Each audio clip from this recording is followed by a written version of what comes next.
In this video, you will learn how to title your speeches so that people listen to your message. We're going to learn how to write amazing speech titles and headlines that are going to convert. Welcome to this stream. My name is Markus. On this channel, I help you engage better with your audience. And for you to engage better with your audience, you need to have a compelling title for whatever it is that you're producing. That is exactly what we're going to be talking about today. So the title of today's video is how to craft a speech title that will hook your audience. And if you can hook them, they can also book you as a speaker. So that's what we're going to be talking about today. And here's exactly what we have on the agenda for this presentation. Firstly, we're going to talk about where does your title actually convert. And I'm going to walk you through 10 different places where you have an opportunity for your title to do the work for you and get you booked and get people's attention. After that, we're going to move over to 5 things that a great title does. Because on some level, you have to communicate what is the talk actually about, but there's other things that the title should also do. And we're going to cover all of those with real good examples in that second block. After that, we're going to move over to 2 tools for writing great speech titles. And these are tools that I use myself. They're completely free, and this video is not sponsored by them at all, but they're just 2 great free tools that you can use to make your titles better. And then we're going to move over to from the purely speech production and planning part to what can you actually do with those speech titles and the other headlines that you've been writing, because there's so many things that you can do with a great headline. So that's going to be the topic for today. Hit the like button if you're excited for this training, and let me know in the chat where you're joining us from as we get ready. But I'm going to jump straight into this first block here, and that is where your title converts. Because I have a couple of examples here. Actually, I have a bunch of examples. In fact, I have 10 examples that I'm going to share with you on where your title converts. Because you have an opportunity to convert a listener to a client or a believer or a follower or whatever it may be in so many different places. And the first example, now the broader example I'm going to use here is that you are going to be booked as a speaker at an event. It could be a workshop leader, it could be a keynote speaker, it could be an academic presentation, whatever it is. So we're going to look at how does your great speech title convert before the event, during the event, and also after the event. And there's 10 examples that we're going to walk through here. Firstly, when you apply, this is number 1. When you apply to be a speaker, of course, you have to submit the idea and something about your background. This is the first time where your title has the potential of being a great help to you. If you have thought out a great, compelling, and interesting title, you will have an easier time getting booked, just to get the attention of the producer or the organizer. Number 2, once you have convinced the person who you initially spoke to, they will also have the opportunity to use your amazing speech title or presentation title to convince the rest of the people on the selection committee, okay, this is the person that we need to book. And because here you're already showing that you have a great idea that you put into some words, crafting your title. Let's jump over to number 3 here. When you have a great title, you are going to make the lives easier of the event marketing team. Because when you have a compelling title of your speech, they have to spend less time marketing the event because your compelling title will almost do the work for you. So you're actually helping the event organizers in this example as well. So so as I mentioned, these are already 3 things where your title can be beneficial even before the event starts. Let's jump over to 3 more examples at the actual event. And so the event I imagine here is, for example, a conference presentation. And most of the conference presentations that I've done, there are multiple presentations happening at the same time. My typical example is the Global Equity Organization, where typically there's about 6 breakout sessions running at the same time. And at some point, you have to make sure that people come to your session and not to somebody else's. And this is the first opportunity where a great title on your presentation is going to help you, because people are going to choose, okay, we're going to go to Markus's talk and not somebody else's talk.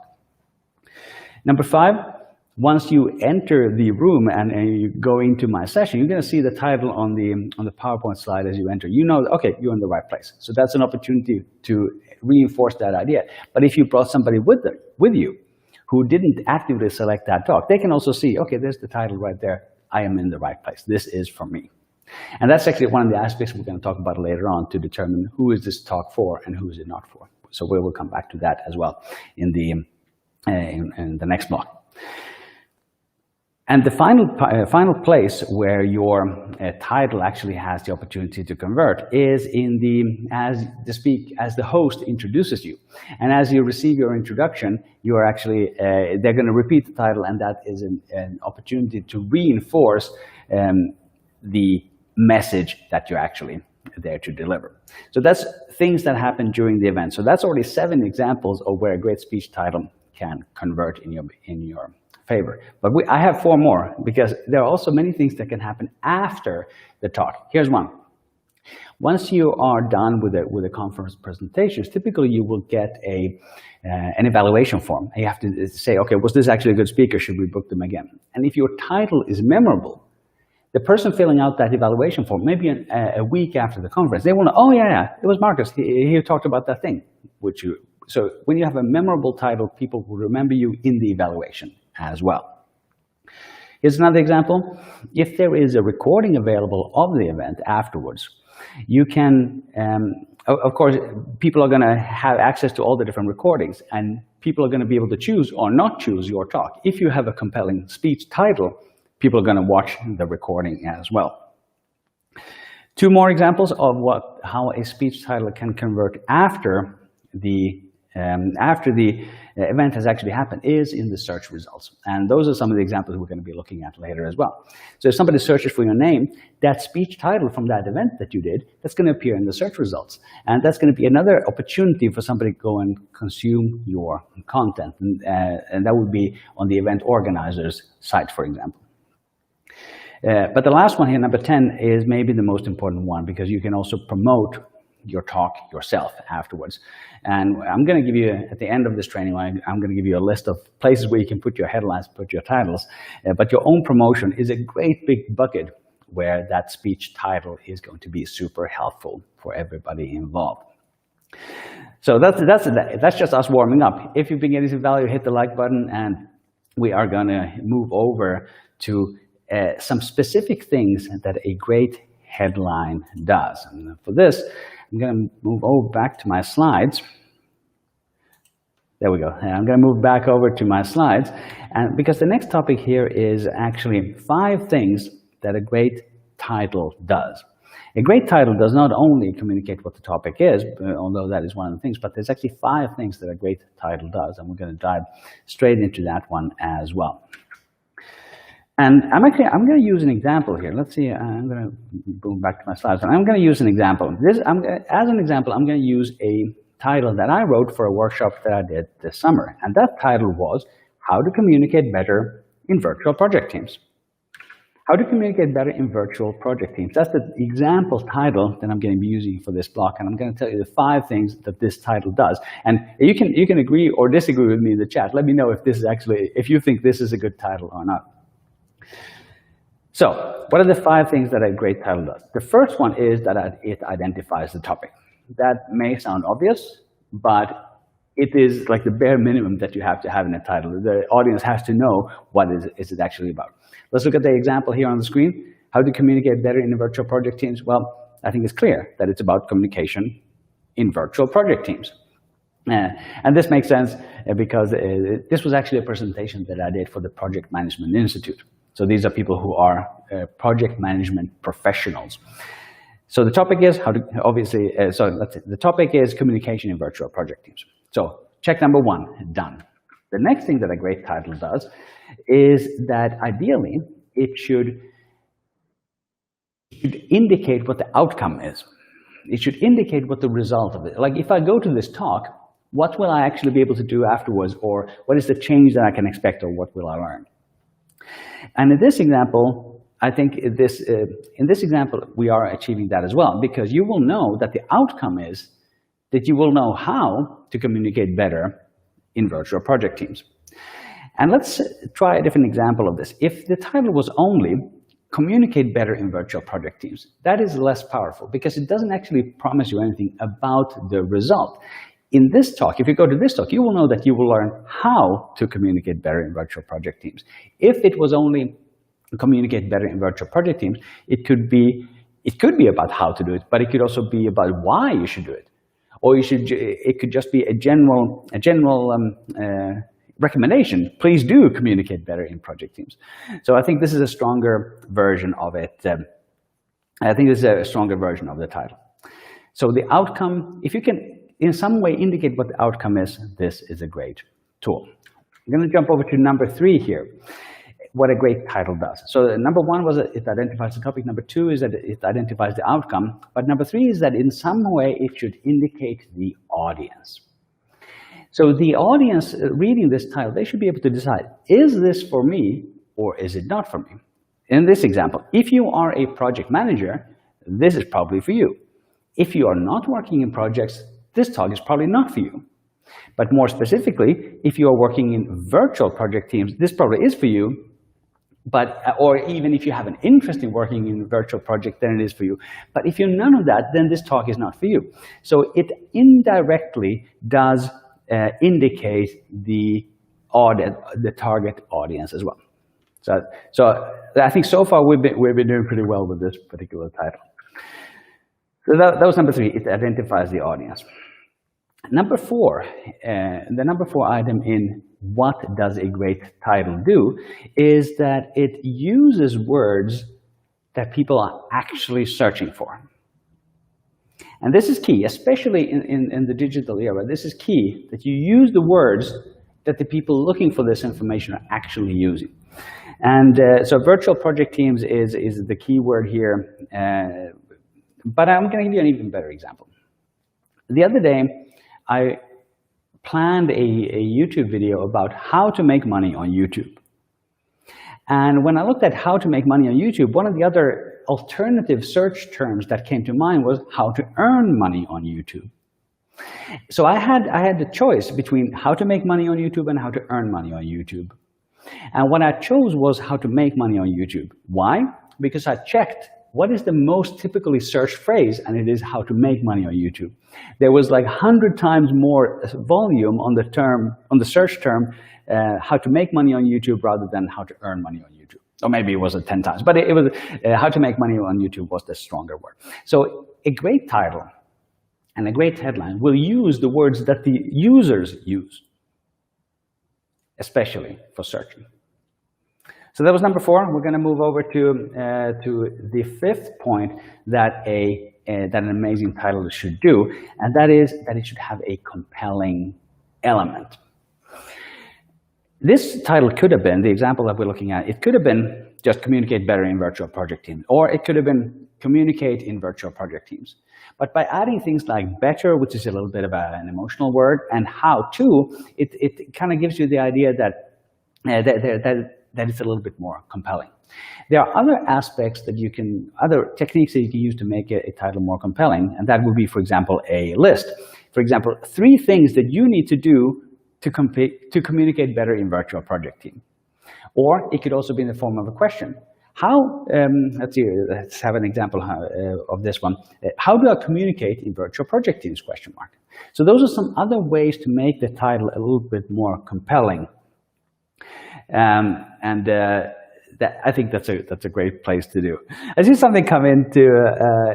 I'll be happy to take a little chat question there from the person who is asking me a question. That is Sonia. Please ask a question. This is a live stream, so this is of course for you. I'm here to help you. Just type your question in the chat. We'll be very happy to have a look. While I look ahead here at what I'm doing. So I'm going to move over to these 2 tools I'm going to be using in just a moment. But here's a quick summary of these 5 points. So the 5 things that a great title should do is that it should identify. I'm actually going to change over to my full screen. There we go.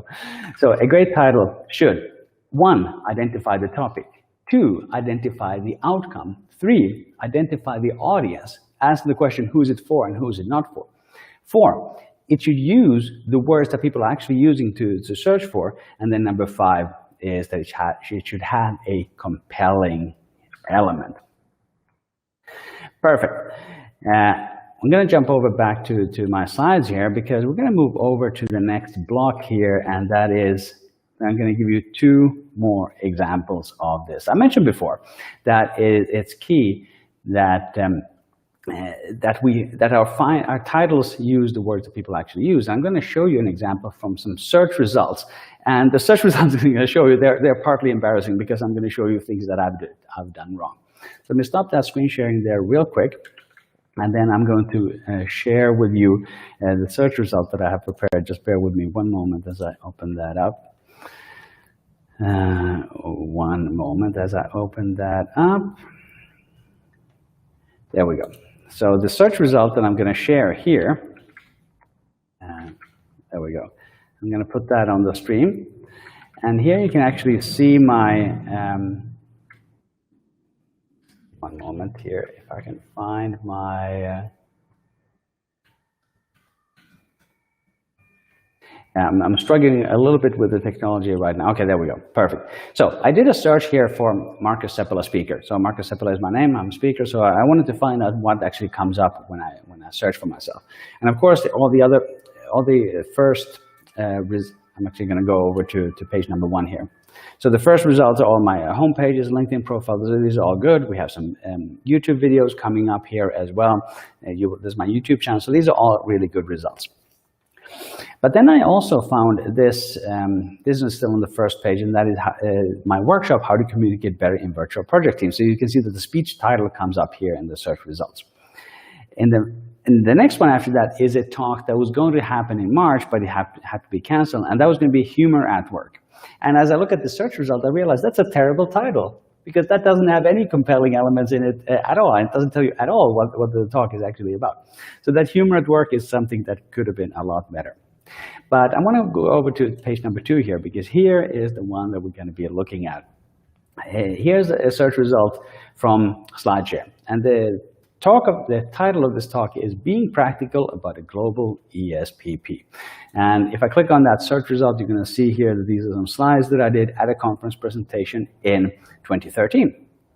And I want to use this as an example of a pretty bad title that we can actually make a lot better.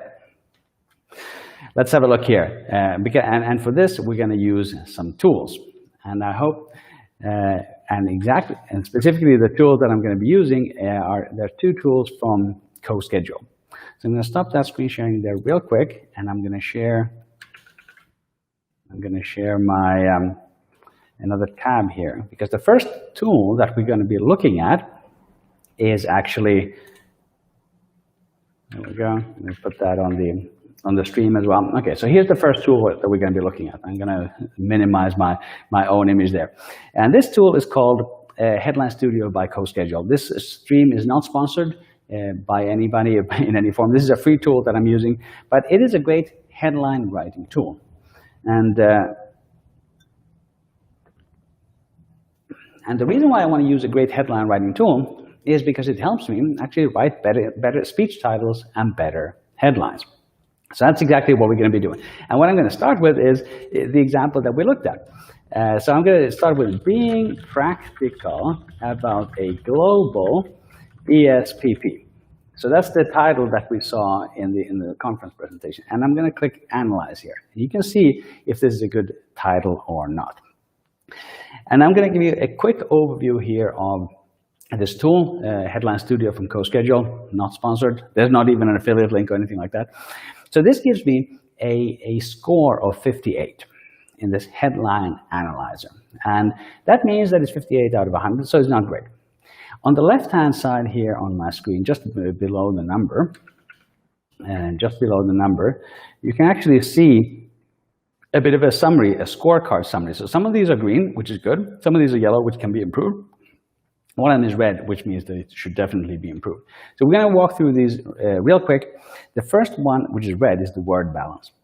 And here's what Headline Studio does. It looks at the 4 types of words that you have in your headline. One of them is common words.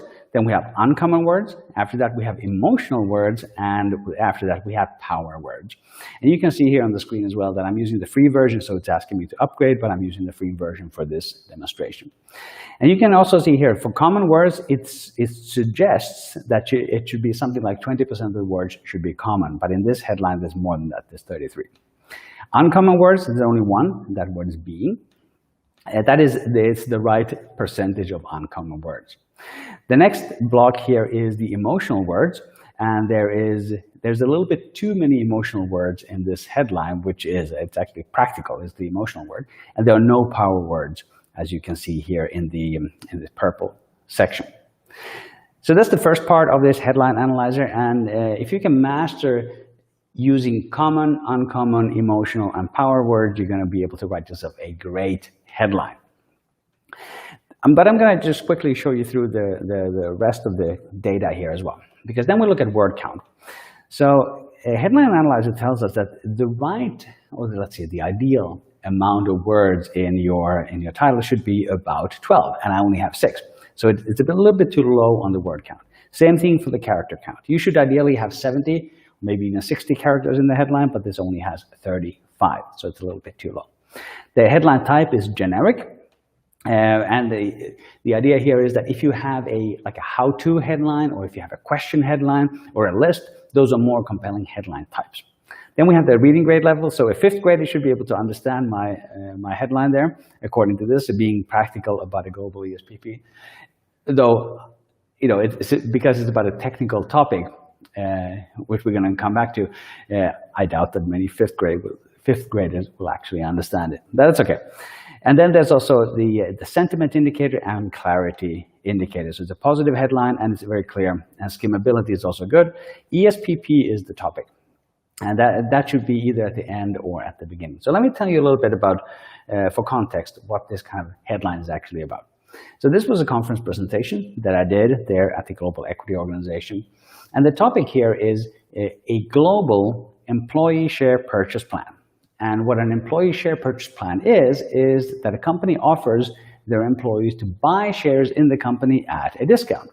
And the way it worked in our company, I was working for Syngenta at the time, employees could buy shares at half price. So if the normal share price was $400, they could buy it for $200. That is the global employee share purchase plan. And what I wanted to do with this talk was to talk about what are the practical considerations that we did when we designed the plan and implemented the plan. What are the decisions that we made? So that's why I call it being practical about a global ESPP. And I'll just give you one example. When you sell shares to your employees, you have to have, in some countries, you have to have authorizations and approvals from the governments of those countries. And our principle was that if it requires a complicated authorization by the government, then we're not going to do it. That was one of those practical considerations that we did. So why am I talking about this? Well, because I want to use this as an example to see how we can actually improve this particular headline of ours. And I think we're going to be able to do something with the help of our headline studio. So let's jump into this. Let's start with the basics. Remember how my previous example was how to communicate better in virtual project teams. If I look at that structure, how to, it's a little bit more compelling. So let's try to change this from being practical about a global ESPP to how to be practical about a global ESPP. And then I'm going to click reanalyze here. See what kind of, so we went from 58, and let's see what kind of score we get now. Now we get a 63. Now the word balance is still red, but we have our headline type is now green. What does that mean, that a headline type? Because now it's a how-to headline. Previously, it was a generic headline. Now it's a how-to headline. Let's see if we can do something, but then the sentiment dropped down. It was previously positive, now it's neutral. Let's see what else we can do. How to be practical about a global ESPP. What if we add a compelling element such as a list? We could do, instead of, we could say something like this. Let's see, power. How about this? How to be practical about a global ESPP, 3 power tips. Or maybe we do 3 powerful tips. Let's change that to 3 powerful tips. Let's see what kind of score we get. Okay, now you see here that we are actually getting into a green score, which is 71. So this is already good. This is kind of good enough. How to be practical about a global employee share purchase plan. 3 powerful tips. And you can see here in the word balance that practical and powerful are both emotional words, and emotional words will get people to click. We could also try something else in our list here. Instead of 3 powerful tips, we could do 3 lessons learned, because this presentation was actually about the things that I learned with my implementation, and I was telling my colleagues how they could actually do it better. So let's see how we get now. Okay, we get a lower score. We only got 66 with that one because we don't have the emotional word on there. Let's change tactics here a little bit. Let's try a few different things, because I mentioned before that it's important that the keyword is at the beginning of the phrase. And I'm going to have a quick look at my notes here. So what I would like to test now is instead to put the global ESPP, the main keyword, at the beginning. Why should it be at the main keyword? Why should it be at the beginning? Because sometimes people only read the first couple of words, and you should be able to communicate what is the topic in that very early phrase. So I'm going to try in a different version here, which is a global ESPP, how to be practical when designing your plan. So still about being practical, but we're using a little bit more active and powerful words. So now it's global ESPP, how to be practical when designing your plan. So we will let the reader know that it's about design, but it's still about practical. And you can see here that we once again get a score of 71. And if I look at the individual elements here, word count is good. Let's see how many words that actually is. I'm going to scroll down here. So we have 10 words, which is in the green zone. We have 57 characters, which is a good character length. We have a how-to, which make it clear that it's a compelling thing. Reading grade level, we can ignore. Still, people don't know what a global ESPP is. And clarity and everything else is good. And skimmability is the last analysis that you can see here at the bottom. So skimmability, the system correctly identifies that global ESPP is the topic, is the main keyword. And now we have it at the beginning of the title, which makes it a little bit better.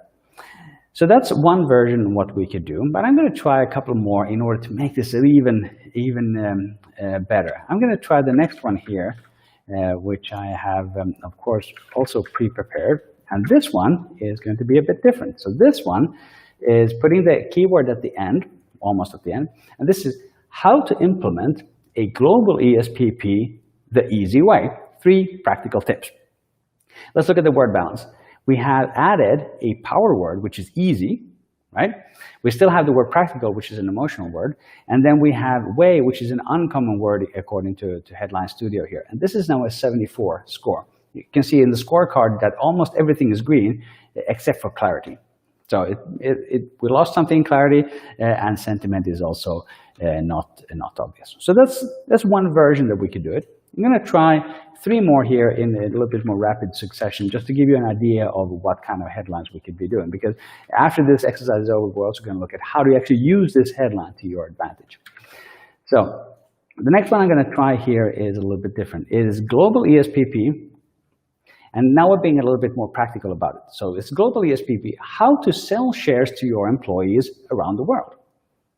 Previously, we were talking about how to be practical about a global ESPP, but what are we actually trying to achieve with this plan? Well, we're trying to sell shares to our employees at a discount. So if I am a little bit more specific about it, I can say how to sell shares to your employees around the world. So this actually gives us a 78 score, which is the best score so far if you're keeping track. And almost all of the scorecards here are green. So this is already good. And I'm going to try 2 more just to illustrate this. Because it's not really about selling, maybe. Maybe a better word would be to offer. So I'm going to try here how to offer shares to your employees around the world. So we were previously at 78, and we are now we're going to go down a little bit, I think, to 77. But it may be better to say how to offer shares to your employees rather than how to sell shares, because offer sounds nicer, right? There's a little bit more positive emotion in the idea of offering rather than selling. The last example I'm going to give you here is it becomes a little bit more clickbaity. But I'm gonna use it as an example here as well. I'll take a sip. So the example here, which gives us a score of 75, is to how to easily offer shares to your employees with a global ESPP. And out of all of this, this may be my favorite one, how to easily offer shares to your employees with a global employee share purchase plan. So people who are in this industry, they know what an ESPP is. This is going to be no problem at all. But we're really focusing on the fact that it's easy. So what I moved away from was the word practical, because as I was thinking about this, I don't even know the difference between practical and pragmatic. But easy, everybody can understand. So how to easily offer shares to your employees is, I think, in my opinion, is the best version of this that I was able to come up with. And you can see on the scorecard that everything but the word balance and sentiment are green, except for the skimmability. Skimmability lost a little bit there. But I think it has to do with the fact that it incorrectly assumed that employees is the topic, where it's actually global ESPP. Hey guys, if you've been getting some value from this, hit the like button and let me know what is your key aha moment from this training so far. Just put that in the chat, and definitely make sure that you like this video. And this is the kind of content that I do on my channel. So every Thursday I publish a new video on something that's going to help you engage better with your audience, whether you're a speaker, whether you do video conferences, or whether you do stand-up comedy. So if you haven't subscribed yet, go ahead and subscribe as well. Just click the big red subscribe button. It's completely free, of course. So that's the examples, all the examples that I wanted to do for Headline Studio. But I'm going to give you a bonus example as well, and of course there's links to Headline Studio in the description as well. But I'm going to give you one more example here, just to show you just a different version of the tool. And this tool that I'm going to use is actually Headline Analyzer. So the first one that I mentioned, let me just bring that onto the screen as well. There we go. So this is from the same company, still from CoSchedule, but Headline Analyzer is a little bit simpler. And I'm just going to give you a super quick example of this. I'm going to take the same headline that I wrote there, and then I'm going to click Enter.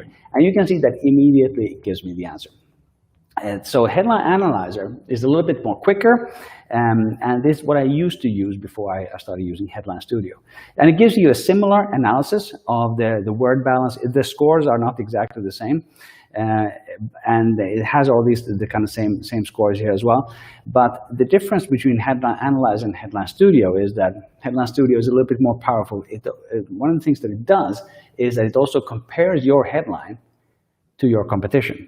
So it compares you to other search results as well. That's why it takes a little bit longer. Maybe it takes 5 seconds to update it, whereas Headline Analyzer only takes about a second. But like I said, there's links to both of them, and they're both completely free tools. So definitely check them out. Okay, let me quickly jump back into the studio here, and let's remove that Headline Analyzer, because I want to talk to you something. I want to tell you something that's going to really actually help you add value to your headline. So my recommendation generally is that if you do craft a speech, you spend all this time on writing the speech, you should definitely spend a lot of time writing a great headline as well. And for this next block, I just want to tell you a few examples of how can you actually use these headlines to your advantage. So let me move over to my notes here again. What can you actually do with these headlines?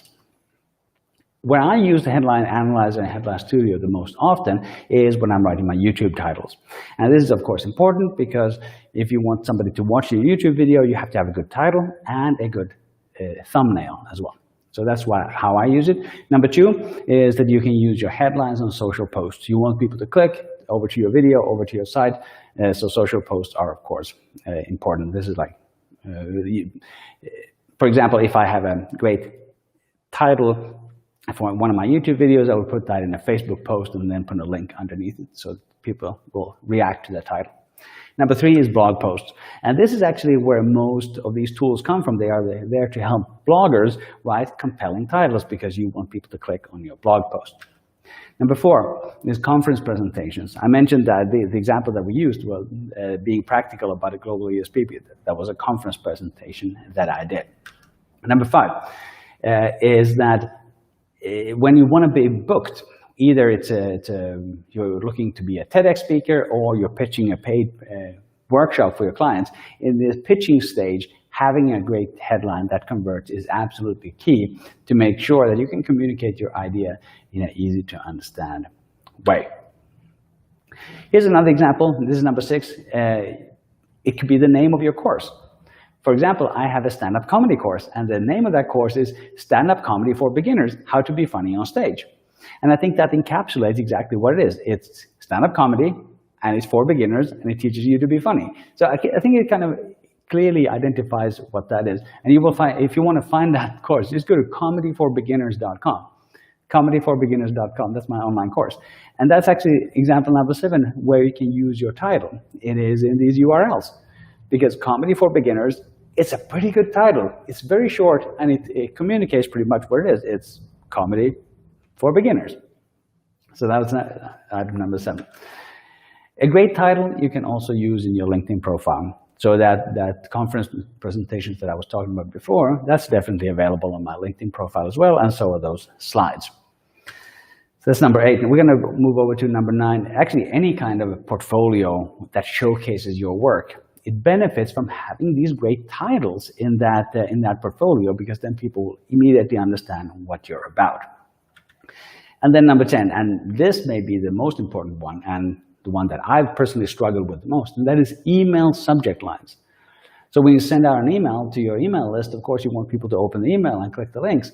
But if the subject is weak, nobody's going to open it. So email subject lines is definitely a place where you can find where you can definitely use strong titles to your advantage. I mentioned before that I have that on my channel I have a lot of public speaking tips, and if you would like to learn more about what I've learned from the comedy stage and from the TEDx stage, click or tap the screen right here for my playlist with all my best public speaking tips. You're going to learn different techniques for being a better speaker, whether that's on video or on stage. So tap the screen for that. And if you haven't done so already, go ahead and subscribe to my channel as well.